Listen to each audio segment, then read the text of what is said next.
Tere! Täna me räägime sellest, kuidas infot otsida. See käib umbes niimoodi. Info, kas sa kuuled mind? Info, tule siia. Olgu, see käib üldse niimoodi. See on ikka natuke keerulisem. Aga seepärast meil ongi selline tund, kus me õpime, kuidas ajalooalast infot otsida. Kõike ei saa pähe õppida. Oluline on oskus leida selles oleva abil üles see, mida sul praegu vaja on. Ja see oskus ei tule niisama. Te olete ilmselt kasutanud juba kunagi mõnda otsingumootorit, näiteks Google'it. Google on väga tore asi, aga kõigile küsimustele see vastuseid anda ei suuda. Ja Google'it peab ka oskama kasutada. Selles videos me räägimegi sellest, kuidas ajalooalast infot otsida. Me alustame lihtsamatest asjadest, ma toon alati mõne näite, milliseid ülesandeid võib ajaloo õppimisel ette tulla ja kuidas neid ülesandeid võiks lahendada. Ja järk-järgult need ülesanded lähevad siis keerulisemaks. Aga me siis alustame lihtsamatest, paljude jaoks võib-olla isegi elementaarsetest asjadest. Ehk siis, kui õpetaja küsib teilt ajalootunnis, kus sündis Konstantin Päts. Mõni võib-olla teab seda juba peast, aga juhul kui te ei tea, siis kuidas te seda otsite? Variante on palju, aga vaatame ühe kõige levima variandi. Te kirjutate Google'i otsingureale Konstantin Päts. Mõnikord tuleb teil juba otsingu tulemuste kõrvale lühikokkuvõtte Wikipedia artiklist, kus tema sünnikoht on välja toodud. Mõnikord peate Wikipedia artikli peale minema ja sealt lugema. Me saame teada, et ta sündis Tahkuranna vallas. Kui ma nüüd otsingu tegin, siis miks ma kirjutasin Konstantin Päts, mitte ei kirjutanud küsimust, kus sündis Konstantin Päts. Vaadake, otsingumootor ei ole inimene. Google'i peakontoris ei istu mingi onu, kes vaatab, et oi, Jüri Eestis tahab teada saada, kus Konstantin Päts sündis ja siis trükib sulle vastuse. Otsingumootor on lihtsalt võimas arvuti, millel on ülevaade sellest, mis erinevatel internetilehekülgedel kirjas on.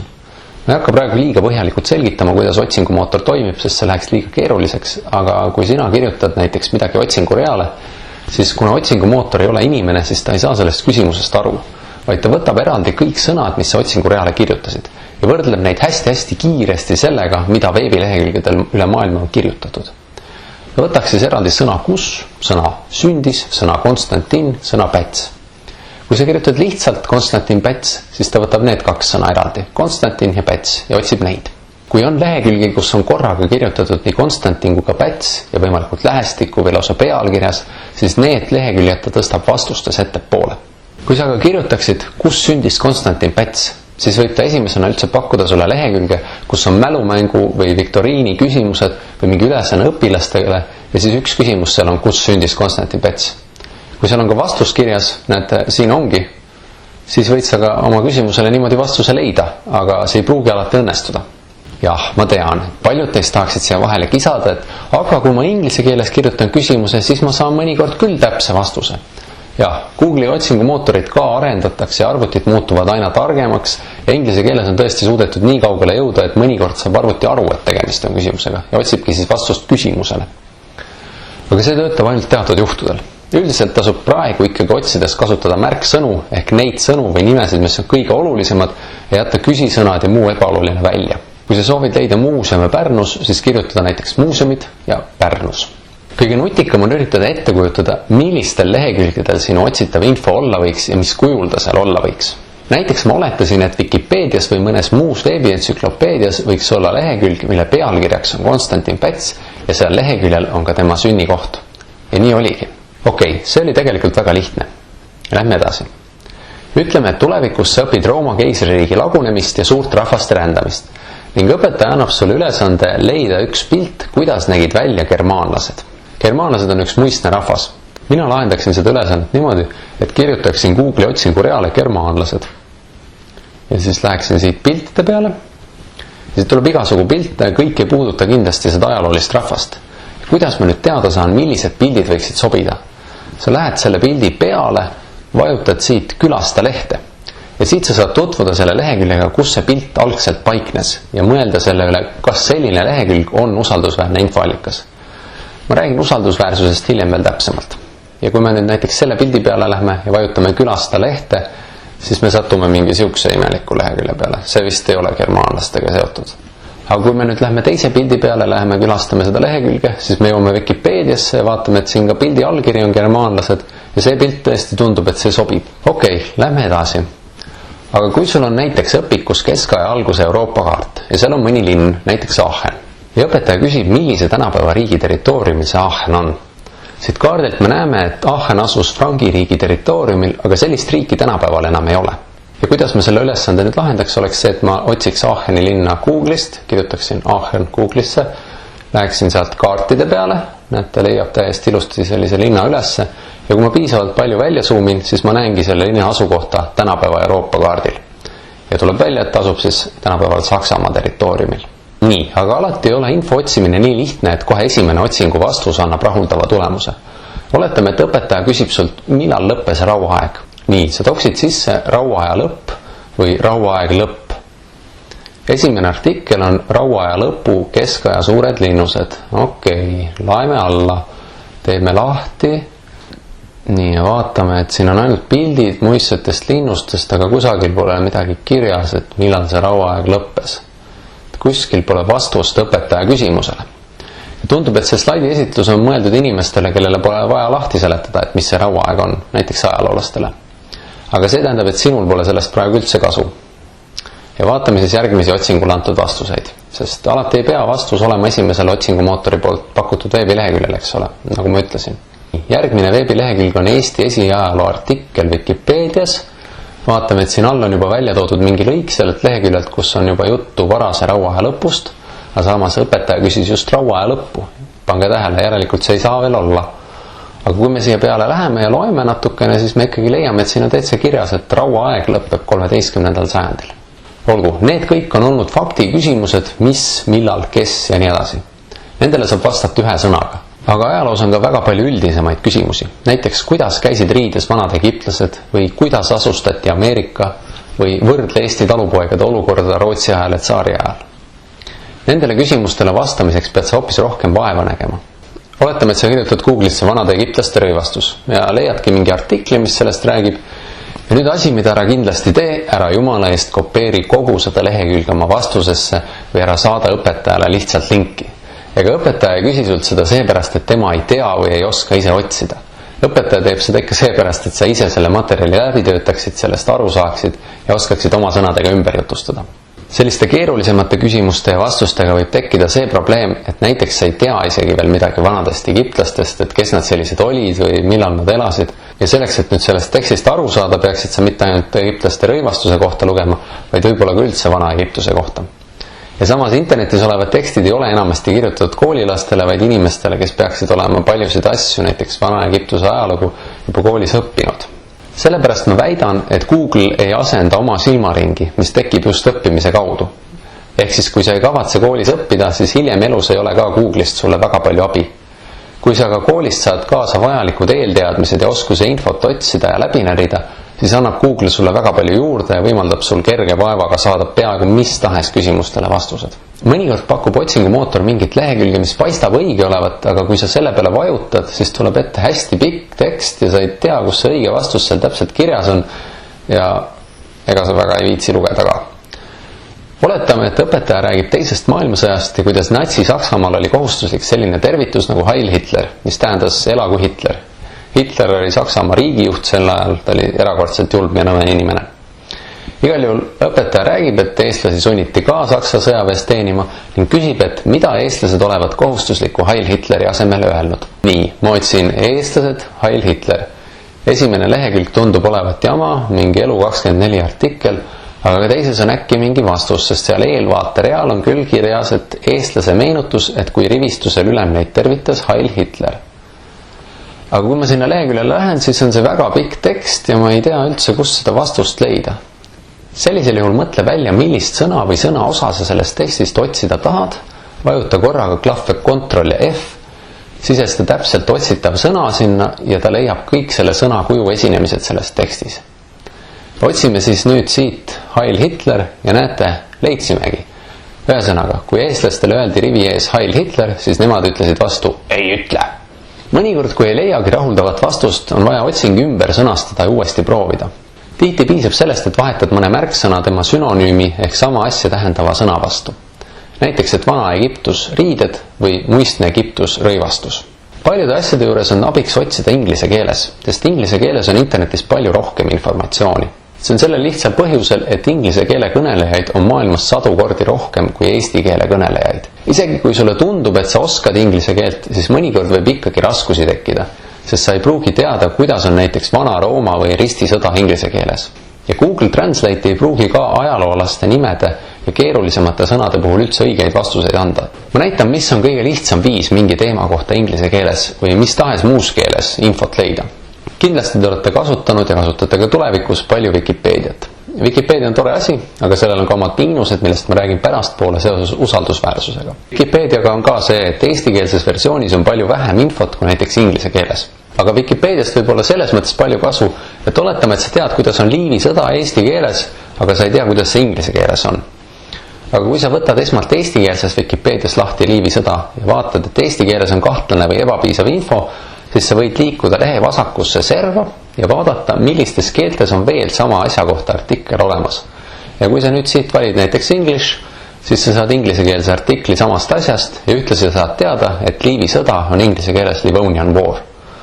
Ja inglisekeelne artikkel võib olla hoopis põhjalikum, sealt sa saad hoopis täpsema info. Ja nüüd me jõuame kõige tähtsama asja juurde üldse. Iga infoallika kohta, mida sa kasutad, olgu see Wikipedia artikkel või YouTube'i video või kas või Elu24 artikkel või ajalooõpik, pead sa mõtlema, kas see on usaldusväärne infoallikas. Kas kui kuskil on kirjas, et muistsed egiptlased kandsid roosasid Hello Kitty pildiga aluspükse, siis kas see on usutav? Sellest te saate ilmselt kõik aru, et see on nali. Aga kui kuskil on kirjas, et vanad egiptlased kandsid pikki valgeid linaseid pükse. See kõlab juba usutavamalt, aga see on ka tegelikult vale. Sa pead mõtlema selle peale, kes selle teksti kirjutas ja mis eesmärgid. Kas võib arvata, et ta teab, millest ta räägib või mitte? Näiteks oletame, et sa otsid infot viikingite kohta ja sa satud sellisele artiklile. Loed ja vaatad, et autoriks on keegi Marika Mägi. Ja nüüd sa otsid infot Marika Mägi kohta, vaatad, et ta on arheoloog ja ajaloolane ja kui sa veel edasi uuriksid, saaksid teada, et ta uurib just viikingi aega. Ehk siis tema on üsna usaldusväärne allikas. Ja siin tulebki mängu üks põhjus, miks Wikipedia suhtes ettevaatlik olla. Sa võib-olla juba tead, et Wikipediat luuakse nii, et igaüks võib sinna kirjutada. See on ilus mõte, et me kõik saame anda oma panuse, et koguda kokku erinevaid teadmisi ning tänu sellele on väga suur osa maailma teadmistest internetist vabalt kõigile kättesaadavad. Aga siin on muidugi probleem, et kui keegi naljahammas kirjutab sinna, et egiptlased kandsid Hello Kitty pildiga aluspükse või midagi muud, mis on tegelikult vale. Jah, Wikipedias töötavad inimesed, kes tegelikult jälgivad, mis toimub ja ei lase päris kõike sinna kirjutada ja kui miski tundub neile kahtlane, siis seda ei avaldata enne, kui on tõendusmaterjale toodud. Aga mõnede asjade puhul nad lihtsalt ei ole piisavalt asjatundlikud, et aru saada, mis on õige ja mis on vale. Ja siin tulevad mängu raamatud. Me ei ole raamatutest seni üldse rääkinud, aga vanasti olid need peamiseks infoallikaks. Praegu kasutatakse raamatuid järjest vähem, sest raamatust näiteks Konstantin Pätsi sünniaja otsimine võtab oluliselt kauem aega kui Google'ist sama asja otsimine. Ja kellel oleks aega 2 minutit sellist asja otsida, eks ole? See oleks ju täiesti maailma lõpp, kui mul jääks 2 minutit kassipilte vaatamata. Aga raamatute suur eelis on see, et üldiselt on nad usaldusväärsemad, sest enne raamatu trükkimist vaatab selle tavaliselt mitu inimest üle. Paberentsüklopeediad on eriti usaldusväärsed, sest seal on väga põhjalik kontroll taga. Mõnikord võib juhtuda, et inimene kirjutab tegelikult õiget ja ajalooliselt täpset juttu, aga ta pole ise ajaloolane. Kuidas me siis ära tunneme, et tema kirjutatud tasub usaldada? Ja siin on üks tähtis märksõna, see on viitamine. Kui sa ise midagi kirjutad ja ei mõtle seda infot ise välja või ei tee ise järeldusi, vaid loed või oled seda kuulnud kusagilt mujalt, siis sa pead viitama ehk kirjutama, kus sa selle info võtsid. Oletame, et sa oled lugenud kodus olevast raamatust Eesti Vabadussõja kohta ja õpetaja annab sulle ülesandeks kirjutada arutlus ja siis sa mainid arutluses midagi, mis sa raamatust lugesid. Sul tuleb panna arutluse lõppu kasutatud allikate alla selle raamatu andmed, autori nimi, aasta, millal see välja anti, pealkiri ja koht, kus see välja anti. Aga ka siis, kui sinu infoallikaks on interneti lehekülg, siis sa pead seda ka viitama. See on selleks, et kui lugeja seda arutlust loeb ja talle tundub sinu väide kahtlane, siis ta saab minna näiteks raamatukokku, võtta see raamat ja vaadata, kas seal on selline väide või mitte. Ja kui ta ei ole ikka rahul, siis võib-olla sellel vabadussõjast rääkival raamatul on omakorda kasutatud allikate loetelu ja ta saab vaadata omakorda, et kust selle autor selle info võttis ja nii edasi, kuni konkreetsete ajalooallikateni, näiteks mõne kindrali päevaraamatu või märkmikuni välja. Ehk siis viitamine annab meile kindlustunde, et see väide ei ole õhust võetud, vaid see põhineb midagi ja me saame alati minna kontrollima, millel see põhineb. Seetõttu, kui sa leiad kas või mõne internetiallika, kus on viidatud kasutatud allikatele, siis see suurendab kohe selle usaldusväärsust. Mõnikord on ka näiteks Wikipedia artiklitele viited. Teksti sees on sellised numbrid ja siis allikad on toodud siin all. Igale numbrile vastab mingi allikas. Kui sa otsid infot ja leiad mingi kahtlase väite, aga viiteid ei ole ja autori kohta ka infot ei ole, siis on veel üks viis, kuidas hinnata, kas see on usaldusväärne info või mitte. Ja see on otsida veel infoallikaid. Kui mitu erinevat allikat väidavad sama asja, siis on kohe suurem tõenäosus, et see väide on õige. Näiteks, et ma leidsin selle väite Wikipediast, aga õpikus on ka nii kirjas ja lisaks leidsin ühe YouTube'i video, kus räägitakse ka sama juttu. Üks koht veel, kus raamatutest võib olla rohkem kasu kui internetist, on see, kui õpetaja annab sulle ülesandeks otsida infot mingi kindla teema kohta. Näiteks oletame, et sa pead tegema esitluse eluolu kohta Vana-Kreekas. Sa võid muidugi otsida infot internetist ja võib-olla sul veab ja sa leiad väga usaldusväärse ja huvitava ja arusaadava allika, aga tõenäoliselt sa satud hoopis paljudele kehvasti kirjutatud artiklitele Wikipedias või hoopis mõne teise õpilase üles riputatud referaadile, mille puhul on väga kahtlane, kas see on usaldusväärne. Kui sul on käepärast õpik, siis selline teema on tõenäoliselt seal eraldi alapeatüki all, võta hoopis lahti sisukord õpikus ja leia see peatükk ülesse. Kui sa oled õpikust juba lugenud ja endale põhiasjad selgeks teinud, siis on sul lihtsam internetist infot juurde otsida. Sul on juba mingid eelteadmised, sa oskad natuke paremini hinnata, milline jutt on usaldusväärne ja milline mitte. Ühesõnaga, pidage meeles, mõelge alati selle peale, kas teie leitud infoallikas on usaldusväärne või mitte. Ja veel üks asi, millest peab rääkima. Infot on palju, ma loodan, et teie pead juba väga sassis ei ole. Mõnede teemade puhul ajaloos leidub internetis, aga ka raamatutes väiteid, mis on täiesti vastuolus sellega, mis teil õpikus või ka mõnes entsüklopeedias kirjas. Näiteks Egiptuse püramiidid, mis on arheoloogide ja ajaloolaste väitel ehitatud umbes 4500 aastat tagasi. On inimesi, kes väidavad, et ajaloolased ei tea üldse, millest nad räägivad ja et tegelikult on need palju vanemad. Mõned neist väidavad isegi, et püramiidid on tegelikult ehitatud tulnukate poolt. Miks nad niimoodi väidavad? Ma ei tea. Ilmselt nad tahavad tähelepanu. Põnev on ju väita, et mina olen avastanud nii suure asja, et kogu ajalugu tuleb ümber kirjutada, et tegelikult on asjad hoopis teisiti, kui teie lollid arvasite. Aga päris ajaloo uurimine on pikk ja keeruline töö, kus põlvkonna kaupa tehakse tõsist tööd ja jõutakse ainult aegamisi uute ja täpsemate arusaamedeni mineviku kohta. See ei kõla üldse seksikalt, eks ole. See ei müü nii palju kui skandaal, et kõik on valetanud ja varjanud ja kõik on hoopis teisiti. Selliseid teooriaid ajaloolased ja laiem üldsus ei tunnusta, vaid neid võib nimetada pseudoajalooks ehk libaajalooks, sest nad ei järgi ajalooteaduse tunnustatud meetodeid. Probleem on selles, et tavaline inimene, kes ei ole väga täpselt kursis näiteks muistse Egiptuse püramiidide ja muu ajalooga, ei oska mõnikord sellist libaajalugu ära tunda. Mõnikord peituvad sellised libaajaloolised väited täiesti usaldusväärsena näivas kohas. Näiteks Ameerikas on selline telekanal nagu History Channel, kus vanasti oli rohkem asjalikke ajalooalaseid dokumentaalfilme, aga viimasel ajal on seal asju, millel pole ajalooga üldse midagi pistmist ning ka väga palju pseudoajalugu.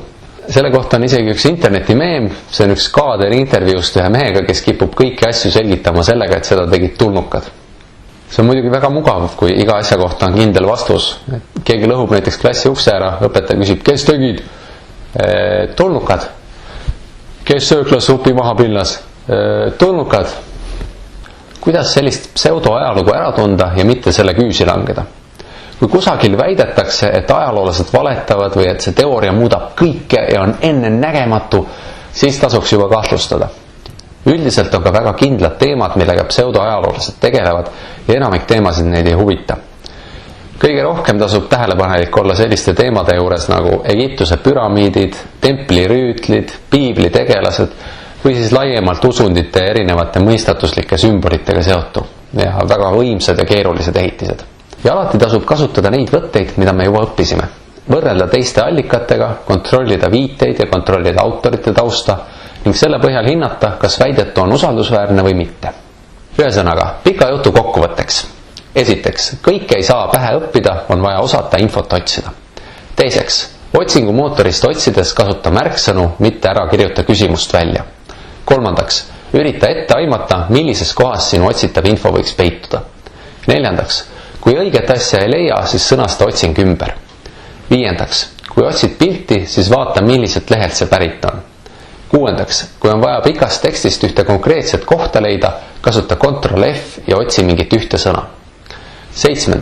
Vikipeedias on võimalik sama teema kohta lugeda ka teises keeles artiklit, kus võib olla rohkem infot. 8.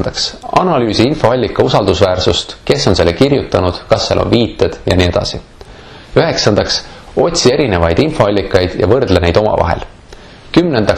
Mõned ajaloost rääkivad raamatud ja veebilehed tegelevad ajaloo asemel hoopis pseudoajalooga. Aitäh vaatamast ja ma loodan, et nüüd oled sa valmis iseseisvalt ajalooalast infot otsima.